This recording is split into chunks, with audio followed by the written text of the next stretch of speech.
Салам достор, биздин каналга жазылыңыздар. Башкалар көрсөтпөгөндү биз көрсөтөбүз. Негизинен биз өткөн жумада айтканбыз, ошол өкмөт тарабынан азыр 3589 мыйзамсыз куруп алган жер участоктарын мыйзамдаштыруу боюнча мыйзам долбоору кирип атат да, бирок мыйзамдуу берилген жер участоктары мыйзам долбооруна кирбей калып атат. Анан экинчиден бул жердин мен өзүм таң калып атам да, Бишкек шаарынын аппарат башчысы мага кат жазып атат да. Карап көрсөк, Бишкек шаарынын мэриясынын таптакыр бул жер участоктарынын тиешеси жок экен да. Жер сокулуктуку. Бишкектин мэриясы комиссия түзүп отуруп бизге жооп жасатат да, Балбак Төлөбаев дегенчи. Анан экинчиден мына азыр жаңы мен маалымат алдым. Ошол Бишкек тестин ичинен Сокулук районунун мамлекеттик каттоо кызматы 8,1 жер гектарын, 8 гектар жерди менчикке берип жүрүптүр. 98-жылы. Ал жерде гравий иштетип атыптыр. Мен өзүм барып көрүп келдим. Сокулуктун заманкы менен. Өкмөттөн бир да киши барбаса керек. Мэриядан да бир киши барбаптыр. Ичинде кадимкидей эле кылып туруп, цех куруп алып туруп, бетон менен тозуп алып туруп, тесттин ичинде 8 гектар жерди менчикке алып алып иштетип атат.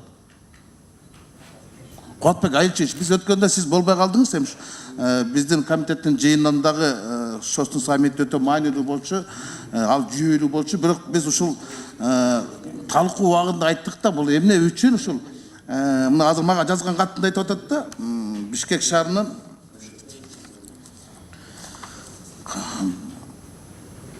Балбак Төлөбаев мага жазып атат да, мынтип жазыптыр. Бишкек шаарынын мэриясынын Ленин райондук администрациясынын 2005 жылдын 12 сентябрында номер 206 токтомдун түп нускасы Ленин райондук администрациясынын документалдык укук жана кадрдык камсыздоо бөлүмү белгисиз себептер менен жоголуп кеткен дейт да.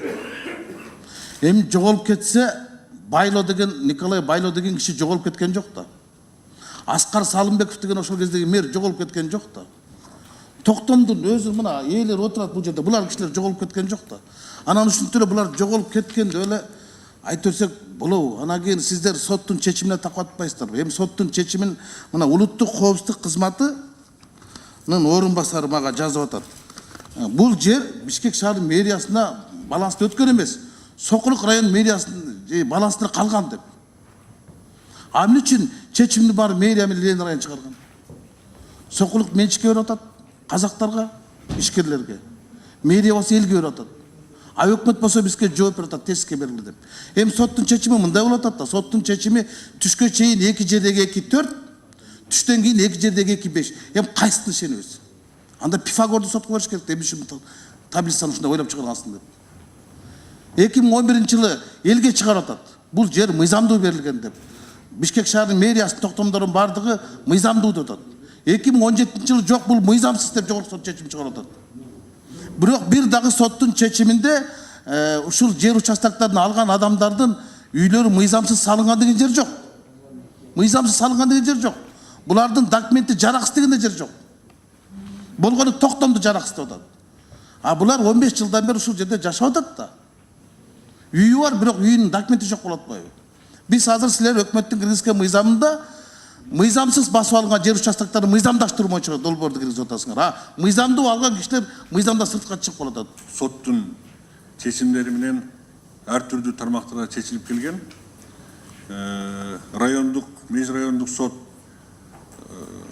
мэриянын талабына чечсе, же ошолордун баягы мына пользусуна, экинчи сот кайра тесттин пользусуна чечип, жогорку сот кайра бузуп жөнөтүп, ошо менен 16-жылга чейин ушинтип келген.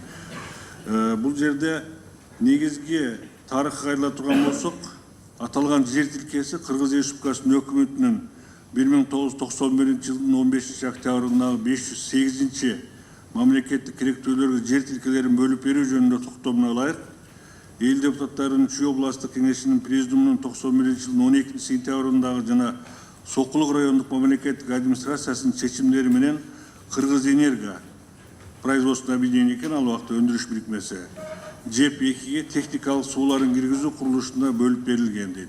Жалпы 47,7 гектар жер тилкеси болгон. Участокту колдонуу үчүн номер 30951 мамлекеттик акты берилген 91-жылы. Сіздің айтқаныңыз тура, жер тилкесі территориально бұл Сокулук районына қарайды.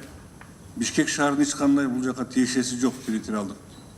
Ошондуктан сот Бишкек мэриясынын бөлүп берген чечимдердин баарын жокко чыгарган деп түшүнөбүз биз. Себеби Бишкек шаарынын өзүнүн территориясы эмес, Сокулук районунун территориясын элдерге бөлүп берүү чечимдерин чыгарган. Ал эми сиз айткан 8 гектар жер боюнча азыр ТЭЦ 2 же болбосо энергия системасы биздин соттошуп атат. Бул дагы убагында сиз айткандай бирөө 8 гектарын алып алган дагы приватизация кылып алып туруп ошол жерди ээлеп алган. Азыр сот иштери бул боюнча да жүрүп жатат. Бишкек мэриясынын берген маалыматы туура эмес. Сиздин айтканыңызга мен толук кошуламын. Бишкек шаарынын мэриясынын 2005 жылдын 23-июнундагы номер 640 токтомуна ылайык аянты 20 гектар 265 даана кошумча жер участогу менен Акордо ТС2 конушунун курулуш схемасы иштелип чыккан жана макулдашылган. Ошонун ичинде муктаж жарандарга жеке турак үйлөрдү курууга 261 участок берилген. 2015 жылдагы инвентаризациялоонун негизинде Акордо ТС2 конушунда үз билемдик менен тургузулган жеке турак үйлөрдүн жер участокторунун саны 491 түзөт. Бүгүнкү күнү бул схема боюнча 265 участок мыйзамдуу болуп атат. Анан 491 участок мыйзамсыз болуп атат. Өкмөттүн өкүлдөрү башымды бир айлантып койдуңар да, ар нерсени бир айтыпчы. Мен токотер жерин айтайынчы. Бишкектин мэриясы силердин таптакыр тиешеңер жок жерге. Жер силердики эмес, Сокулуктуку. Бишкектин мурдагы мэри Аскар Салымбеков менен Николай Байлананда жок кылмыш жоопкерчиликтерин тартыш керек. Эгер алар мыйзамсыз жер берген болсо, туурабы? Туурабы? Туура да. А буларды кантип кылмыш жоопкерчиликтерин тартасыңар? Булар эмне мыйзамсыз басып алыптырбы? Булар сатып алган да. Силер басып алган жерлерди мыйзамдаштырып, сатып алган жерлерди мыйзамдаштырып жатасыңар. Анан кантип биз укуктук мамлекетте жашап атып айтабыз? Соттун чечимин айтып атасыңдар да. Соттун чечими боюнча Ататүрк паркы бул парковый зонада. Ал деген трансформация болбойт эч жакта. Паркты бузуп туруп салып албады. А ошакта баштабайсыңар бада, берия. Урматтуу вице-мэрдин баштаңызчы ошактан, аякта кимдердин тамы бар? 6 мурунку вице премьер-министрдин тамы бар, туурабы? 6 спикердин тамы бар. Мынакей, турат ушул жерде. Алтай Бербаев, Медеткан Шеримкулов, Атургай Сооронбай Шарипович, Өмүрбек Бабанов. Аларга эмнеге? Уруксат. Же алардын конституциясы башкабы? Же алар башка баш мыйзамдын алдында күн өткөрүшүп атабы? Соттун чечими деп атпайсыңарбы? Де юре жер электр станциялык. Электр станция форма собственности частная, туурабы? Менчиксиңер. Өкмөттүн силер акционерсиңер өкмөт. Де факто жер элдик. Бул элдер 15 жыл мурун алган өкмөттүн ыйгар муктуу адамдарынын токтомун негизинде алган. Азыр силер соттун бир дагы чечиминде таап бергилечи мага бир пункт менен ушул жерлердин бардыгы сүрдүрүлсүнөн чечим барбы? Мыйзамсыз алды деген чечимдер барбы? Жок да. Болгону сот токтомду жокко чыгарды. Токтомду жокко чыгаргандан ошол токтомду токкон кишилердин жоопкерчилигин караш керек да. Аскар Салымбеков менен Николай Байланын. Алар компенсация төлөп берсин анда. Буларга ушундай жер участкын бөлүп берсин. Туурабы? Мыйзамдын жолу ушундай да. Логиканын жолу ушундай да. Анан ТЭЦ 2 жөнүндө айтып атасыңар да, силер картаны көргөзсүңөр да. ТЭЦтин сыртындагы жерлерди силер бербей атасыңар да, ТЭЦтин ичиндеги 8 гектар жерди, 8 гектар жер Манат Аскерович. Булар менчикке берип коюп атпайбы? Акционердик бир коомго. Ала албайсыңар аны силер 8 гектар жерди. Арды иштетип атат, цех куруп алган. А сиз айтып атасыз, урматтуу электр станцияларынын эмес милдетин башкы аткаруучу 300 метр деп. Иштеп аткан Бишкек ТЭЦтин жанында 300 метр сакталганбы? Жок да. 50 метрдеги тамдар турбайбы? Иштеп аткан көмүр жагылып аткан Бишкек ТЭЦтин жанында. Чүй менен түпсүз барчы. ТЭЦтин биягы көчөдө. Артында кара жыгачты бар мыйзамдаштырып койбодукпу? А бул иштей элек нерсеге силер айтып атсаңар 300 метр арыраак жылыш керек деп. Кантип жылдырасыңар буну? Кантип жылдырасыңар, туугандар? Эмне үчүн булар 15 жылдан бери мыйзамдуу алган жерлер мыйзамдаштыра албай келет да, силер өкмөт 15 жылдан бери мыйзамсыз басып алган жерлерди мыйзамдаштырып берип атасыңар. Кепти бар ошол жакта чыгып атпайбы?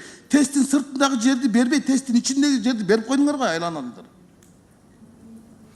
İşte atmayın 8,1 гектар жерди менчикке бердиңер. Анан өкмөт айтып атат да бул тесттин сиз жазык калпайттыңыз. Мырзабек Кубанычбек Мырзабек жакшы суроо берген. Бул ТЭЦ экинин өзүнүн теориясы боюнча бул газ менен иштейт, көмүр менен иштебейт. Анан кийин италиялык ишкерлер келген, инвесторлор келип, Кубатбек Алчевич билбейт бекен, билишиңиз керек. 2007-2008 жылдар аралығында 60 миллион доллар инвестиция жұмшап, ушул жерде біз таштандыларды жағып, біз электроэнергиясында чыгарабыз, біз жылуулукта чыгарабыз деп, 2 жолу келип, азыркы вице-мэр айтып атпайбы? Біз иштеген жокпуз деп. Электроса сиз айтып атпайсызбы? Мында инвестор издеген жок. Инвестор силерди издеген. Силер анан издеген эмессиңер. Алар келишкен. Ошол кездеги жетекчилер шапка сурап алар кетип калган. Бул жөнүндө массалык маалымат каражаттардан тапсаңар болот. Алар бар да. Эң сон долбор бар болчу. Анан экинчиден булар азыр жашап жаткан жер коркунуч туудурбайт. Булар тез бир иштеп аткан кандай болсо буларда ошончо аралыкта үй салып атат да. Булардын деле айтканга акысы бар да. Эмне үчүн ичинен 8 гектар жерди менчикке бердиңер дагы бизге сыртынан салынган жерлерди мыйзамдаштырып бербей жатасыңар деп атпайбы? Булардын 15 жылдан берки компенсациясы кантип төлөйсүң керек болот? Булардын деле балдарын окутканга, балдарын бала акча бергенге, дарылаганга, пропискага турганга, үйүн кредитке коюп, кредит алганга толук акысы бар да. Булардын конституциялык укугу бар да. Мына Бишкек шаарынын мэриясы жазып атасыңар да, жалпы 6589, ошонун ичинде 3589 мыйзамсыз салынган үйлөрдү мыйзамдаштыруу боюнча мыйзам долбоор жөнөттү деп. Азыр айтып кетпедиңиздерби? Атамекен фракциясы мыйзам долбоорун жазган, Алмамбет Насырканов да жазды, Турсунбек Чынбай Акунов да жазды. Бул мыйзамдардын баардыгы жогорку кеңештин кароосуна келип түштү. Акыркысын Алмамбет Насырканов жазды. Бирок булар жок да. Силер айтып атасыңар 2009га чейин бир жол трансформация кылып бердиңер, мыйзамдаштырып бердиңер. Азыр 2012 кирип атат, экинчи этап менен турабы Кубатбек Алчевич. 2012 кирип атат. Бирок бул 2005-те эле кирбей калып атпайбы? Булар ошого аяк муртат 2005 жылы булар мыйзамдуу кылып алса, анан кийин жана айтып атпайсыңар, юстициянын экспертизанын чечими. Мен соттун чечими менен экспертизанын чечимине ишенбейм. Мен Кудайга ишенем. Аларды айтып атпайбы, түшкө чейин 2 жердеги 4 түштөн кийин 5, кечке мал 7 деп чечим чыгарып атпайбы? Сот реформасы ушундай жүрүп атса, ким күнөөлүү? Булар эмне үчүн алданып болуш керек? Анан бирок соттордун чечимине такып кала, соттордун чечиминде бир дагы жерде жазылган эмес, керек болсо жер сокулуктуку. Мына ГКМБнын орун башчысы, зам председатель ГКМБ мага жазып атат. Территория баланстан балансқа өткөн эмес деп атат. В настоящее время данная территория принадлежит Сокулукскому райгосадминистрации дейт. Анан өкмөт, мэрия, электростанция силер соттошпой эле койгула. Кантип соттошосуңар силер? Сокулук 2003 жылы ичин менчикке берип атат, Бишкектин мэриясы сыртын берип атат. Сыртын берип атат да, байла сыртын берип атат 2005 жылы. Сокулуктун акими ичин 8 гектар жердин берип атат 2008 жылы. Башаламандыкта, ушул башаламандыкты жараткан өкмөттүн өкүлдөрү, карапайым калктын бир кымындай да күнөөсү жок да. Булар болгон айтып атат, башка жерлер мыйзамсыз басып алынган жерлер мыйзамдаштырылып кетти. Биздикиндер мыйзамдаштырып берилечи. Булар бир да жол митингге чыккан жок. Булар бир да жол пикетке чыккан жок. Булар бир да жол тоскон жок. Булар мыйзамды гана талап кылып атат. Мыйзамдын жолу менен. Булар чакырышты эле өкүлдөрүн. Биз Жанар Акаев экөөбүз барып келдик. Мурун ал жерге Өмүрбек Чиркешев, Текебаевдер турган бүт депутаттар барган. Керек болсо ошол кездеги мэр Иса Шешенкулович Өмүркулов, азыркы вице-премьер Алтынай Сейитбековлар убадаларын беришкен. КТРдин маалыматтарды алсаңар турат да, туура силердин эч кандай мыйзам бузган эмесиңер, жериңерди мыйзамдаштырып беребиз деген. Ошол үмүт менен жашап келатат да булар. Үгүт менен жашаган жок да. Ушул үмүттүн кылыш үчүн биз мына комитет жоопкерчиликти алып чечим чыгарып берип атабыз. Биринчи милдеттендирип атабыз. Жазагыла да. Анан соттун чечими мындай экен, Кудайдын чечимин карабайык кой биринчи. Акыйкатты эмес, акыретти карабайык кой. Рахмат.